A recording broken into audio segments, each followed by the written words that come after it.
Welcome friends, வாங்க இன்றைக்கி நம்ம சூப்பரான லஞ்ச் ரெசிபிஸ் தான் பார்க்க போகிறோம்.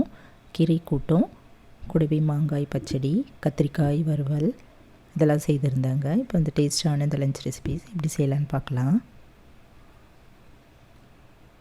சத்தான இந்த கீரை கூட்டம் எப்படி செய்யலான்னு பார்க்கலாங்க. முதல்ல நான் கத்திரிக்காய் வறுவல் செய்துட்டேங்க. அதுக்கு அடுப்பில் ஒரு கடாய் வச்சுட்டு கொஞ்சமாக ஒரு 1/2 டம்ளர் அளவு தண்ணி ஊற்றிட்டு பொடியாக ஒரு நீட்டாக அரிஞ்ச கத்திரிக்காய் அது இதில் போட்டுடலாங்க. ஒரு 3-4 கத்திரிக்காய் வாங்கியிருந்தேன். போட்டுட்டு இதில் ஒரு 1/2 டீஸ்பூன் அளவு உப்பு, மஞ்சத்தூள் ஒரு 1/4 டீஸ்பூன் அளவு போட்டுட்டு நல்லா கலந்துட்டு வேக வச்சுக்கலாம். மூடி வச்சிடலாங்க. இப்போ இந்த கத்திரிக்காய்க்கு மசாலா கொஞ்சம் அரைச்சிக்கலாங்க. ஒரு தக்காளி, ஒரு பெரிய வெங்காயம் இதை அரிஞ்சிக்கலாம். பெங்களூர் தக்காளி தான் அங்கே அரிஞ்சு வச்சுருந்தேன்.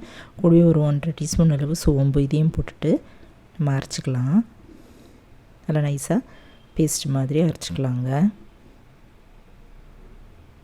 இந்த போல் அரைச்சி எடுத்து வச்சிடலாம். இப்போ இந்த கத்திரிக்காயும் நல்லா வெந்துருச்சு. இப்போ இதுலேயும் நம்ம அரைச்சி வச்சுருந்த அந்த தக்காளி வெங்காயம் விழுது போட்டுக்கலாங்க. போட்டுட்டு இதில் ஒரு 2 ஸ்பூன் அளவு சாம்பார் தூள், காரப்பொடி போட்டுட்டு நல்லா கலந்துடலாம். இதை நல்லா வதங்கட்டோங்க. கொஞ்சம் கருவேப்பிலையும் கிள்ளி போட்டுட்டு மூடி வச்சிடலாம். இது ஒரு இன்னொரு ஸ்டவ்வுக்கு மாற்றி எடுத்து வச்சுருவோம்.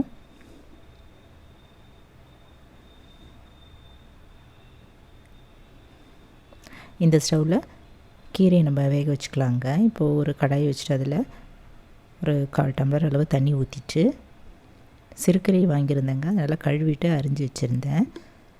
மண் போக கழுவிட்டு அரிஞ்சு வச்சுக்கலாம். அது இதில் போட்டுட்டு 2 பல் பூண்டு, ஒரு 4 சின்ன வெங்காயம் அரிஞ்சது போட்டுட்டு ஒரு 1/2 டீஸ்பூன் அளவு உப்பு, மஞ்சத்தூள் ஒரு 1/4 டீஸ்பூன் அளவு போட்டுட்டு நல்லா இது போல் கலந்துட்டு வேக வச்சுக்கலாம்.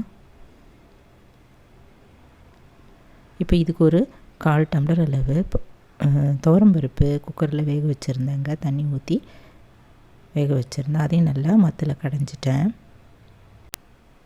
இன்னொரு பக்கம் சாதமும் நல்லா கொதிச்சிட்ருக்கேங்க. இப்போ இந்த வறுவலும் தயாராகிடுச்சு. இப்போ இது மேலே அப்படியே கொஞ்சமாக ஆயில் ஊற்றிட்டு கொஞ்சம் பரட்டிட்டு ஒரு 2 நிமிஷம் போல் அடுப்பில் வச்சுட்டு இறக்கிடலாம். நல்லா டேஸ்டான கத்திரிக்காய் மசாலா வறுவல் தயாராகிடுச்சுங்க. இந்த கீரையும் வெந்துருச்சு. ஸ்டவ் ஆஃப் பண்ணிவிட்டு ஆற வச்சுட்டு நம்ம மிக்ஸி ஜாரில் போட்டு அரைச்சிக்கலாம். மிக்ஸி ஜார் இல்லைன்னா மண் சட்டியில் இந்த கீரையை போட்டு நம்ம கடைஞ்சிடலாம். இப்போ நான் ஒரு மாங்காய் நல்லா தோல் சீவிட்டு இதை போல் அரிஞ்சு எடுத்து வச்சுட்டேங்க. இப்போ இந்த வறுவலும் தயாராகிடுச்சு. இறக்கி வச்சுட்டேன். டேஸ்டான கத்திரிக்காய் மசாலா வறுவல் தயாராகிடுச்சுங்க. இப்போ ஒரு குக்கர் எடுத்து வச்சுட்டு அதில் இந்த அரிஞ்ச இந்த மாங்காய் துண்டுகளை போட்டுக்கலாங்க. போட்டு ஒரு 1/4 டீஸ்பூன் அளவு மஞ்சத்தூள், உப்பு ஒரு 1/2 டீஸ்பூன் அளவு கல் உப்பு போட்டுட்டு 1/2 டீஸ்பூன் அளவு மிளகாய்த்தூள், சாம்பார் தூள் போட்டு ஒரு பச்சை மிளகாய் போட்டுட்டு 1/2 டம்ளர் அளவு தண்ணி ஊற்றிட்டு நல்லா குலுக்கிட்டு மூடி வச்சுருவோம். ஆவி வெயிட் போட்டு ஒரு 2 சவுண்டு இறக்கிடலாங்க. இந்த கீரையை நல்லா ஆறிடுச்சு. இதை நான் மிக்ஸி ஜாரில் போட்டு அரைச்சிக்கலாம். ஒரே ஒரு சுத்து அப்படியே அரைச்சிட்டு இந்த கடாயிலே இதில் ஊற்றிட்டேங்க. ஊற்றிட்டு வேக வச்சுருந்த பருப்பையும் நல்லா கடைஞ்சிட்டு இதில் ஊற்றிக்கலாம்.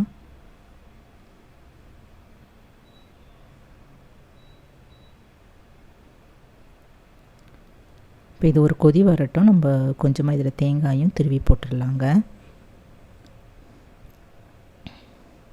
கொதிக்க ஆரம்பிச்சிருச்சு. இந்த டயத்தில் ஒரு 1/4 கப் அளவு தேங்காய் திருவனது அது போட்டுக்கலாம்.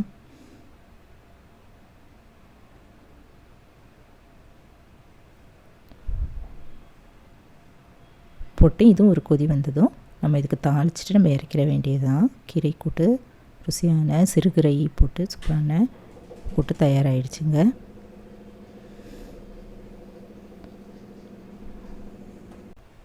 இப்போ அடுப்பில் ஒரு கரண்டி தாளிக்கிற கரண்டி போட்டு எண்ணெய் ஊற்றிட்டு கடுகு, கூடவே பெருங்காயம் கொஞ்சமாக போட்டுட்டு ஒரு வரமிளகாய் கிள்ளி போட்டுட்டு தாளிச்சிட்டு இந்த கீரை மேலே அப்படியே ஊற்றிடலாங்கல்ல. சத்தான கீரை கூட்டு தயாராகிடுச்சு. கீரை பருப்பு மசியல் தயாராகிடுச்சுங்க.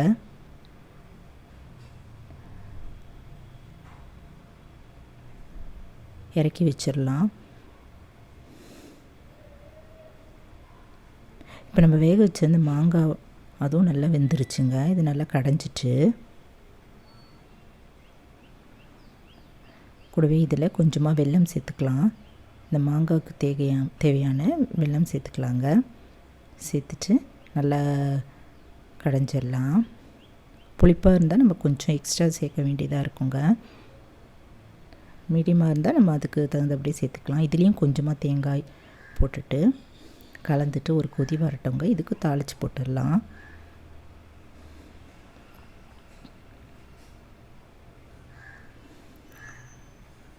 எண்ணெயில் கடுகு, பெருங்காயம், உளுத்தம்பருப்பு, வரமிளகாய், கருவேப்பிலை இதெல்லாம் கிள்ளி போட்டுட்டு தாளிச்சிட்டு இந்த மாங்காய் பச்சடி மேலே ஊற்றிடலாங்க. அருமையான மாங்காய் பச்சடி தயாராகிடும்.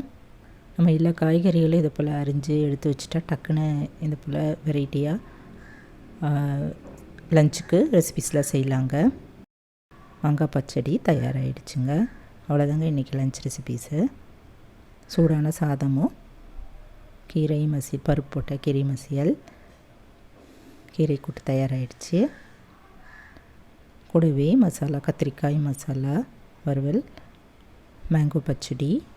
இதில் நான் கேரட் திருவிட்டு அதில் கொஞ்சம் தக்காளி, பச்சை மிளகாய் இதெல்லாம் போட்டு கேரட்டு, தயிர் போட்டு நல்லா கலந்து எடுத்து வச்சுருந்தாங்க. நம்ம சாப்பிடும் போது நம்ம இதில் தயிர் ஊற்றிட்டு வெங்காயமும் போட்டு கலந்து கொடுத்தா ரொம்ப அருமையாக இருக்கும்.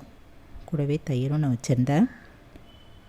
அருமையான இந்த லஞ்ச் ரெசிபீஸ் நீங்களும் இதை போல் குயிக்காக ஈஸியாகவும் சத்தாகவும் நம்ம செய்து பாருங்கள்.